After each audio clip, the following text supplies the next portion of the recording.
প্রিয় দর্শক, আপনারা যেমনটি দেখতেছেন, ময়না হত্যাকাণ্ড প্রতিবাদে সাহেলবাসী তাদের বিক্ষোভ মিছিল এবং কি সমাবেশের ডাক দিয়েছে।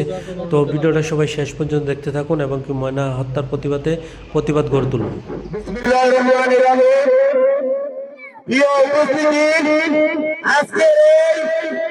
আজকের এই দিনে আমরা যারা এই প্রতিবাদ সভাতে এসেছি, আজকে তো আমাদের হাসির দিন নয়। আজকের দিনকে আমার দেবতা বদল হয়েছে। কেউ দুষ্কর্মের আগমন ঘটেছে এবং বিদায় ঘটেছে।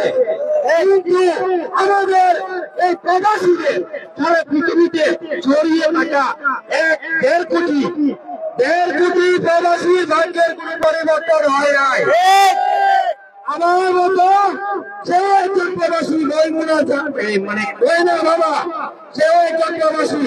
সেই জন্য একজন প্রবাসী হিসেবে আমিও আমার মেয়ে, আমার বোনের প্রতি আমি আমার বোনকে নিয়ে আমি উদ্বিগ্ন যে আমাদের পরিবারের যতদিন না ময়না হত্যার সুষ্ঠু বিচার আমরা পাবো, ততদিন পর্যন্ত আমাদের প্রতিবাদ সমাবেশ চলবে। এবং কি যেখান থেকে ভিডিওটা দেখতেছেন সবাই শেয়ার করুন এবং কি আপনার নিজ নিজ স্থান থেকে ময়না হত্যার প্রতিবাদে আওয়াজ তুলুন। এবং সেটা ময়না শুধু একমাত্র ব্রাহ্মণবাড়িয়ার নয়, পুরো বাংলাদেশের ময়না সে। আমরা চাই ময়না হত্যার সুষ্ঠু বিচার। আমাদের প্রবাসীদের সন্তানের ভবিষ্যৎ, তাদের স্কুল পড়ালেখার ব্যাপারে যেন সরকার আমাদেরকে নিরাপত্তা দেয় এবং সুযোগ সুবিধা দেয়।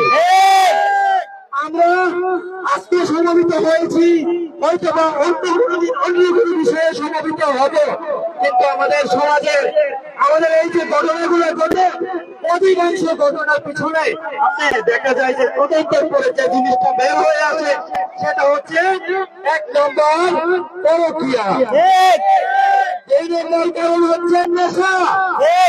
নেশা আমাদের এই সমাজটারে জ্বালিয়ে পুড়িয়ে ধ্বংস করে দিচ্ছে।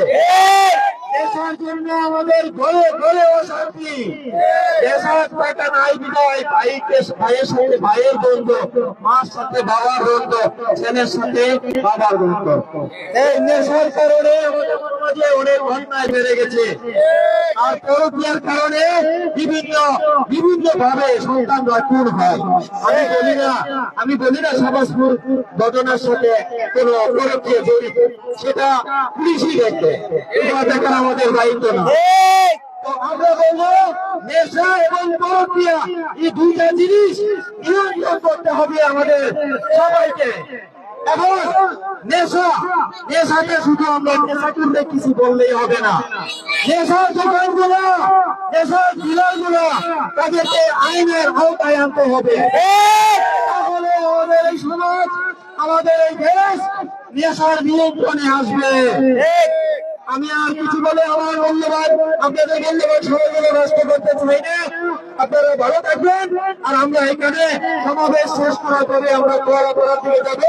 আপনারা আমাদের সবার সাথে থাকবেন এবং কুয়ালাপাড়ার জনগণকে সঙ্গে নিয়ে আমরা এই প্রোগ্রামটা সমাপ্তি করবো। ধন্যবাদ।